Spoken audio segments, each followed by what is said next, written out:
হে everyone, আমি Susmita and finally আমি চলে এলাম জন্মদিনের ভ্লগ নিয়ে। ওয়েট আমার জন্মদিন নয়, রিকির জন্মদিন। অ্যান্ড সেই বিশেষ দিনের কিছু মুহূর্ত আমি নিয়ে চলে এলাম আপনাদের সকলের সাথে শেয়ার করতে।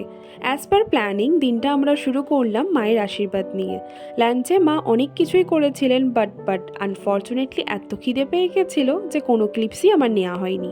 ওই নতুন নতুন ভ্লগ করলে যা হয় আর কি। যাই হোক, এখন রাত প্রায় 8টা। আমরা বেরিয়েছি, যাচ্ছি ডিনার করতে। এক্সপ্রেস ধাবা আমাদের দুজনেরই বেশ পছন্দের একটা ধাবা। গিয়েই প্রথমে নিয়ে নিলাম দুজনের দুটো চা। চা খাওয়ার পর প্রায় ওই 1.5 ঘন্টার মতন গল্প ঝগড়া করলাম, আর তার সাথে ক্লিক করলাম কিছু ফটোস অ্যান্ড ভিডিওস। এবার আমাদের দুজনেরই ভীষণ খিদে পেয়ে গেছে, তাই চলে এলাম ডিনার করতে। স্টার্টারে নিয়েছিলাম ক্রিস্পি চিলি বেবি কর্ন, যেটা ভীষণ স্পাইসি ছিল, টেস্টটাও বেশ ভালো ছিল। শেষ করতে না করতেই দেখি মেন কোর্সও হাজির।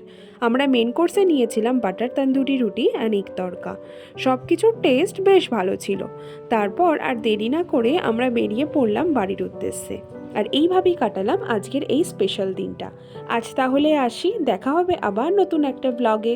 টাটা।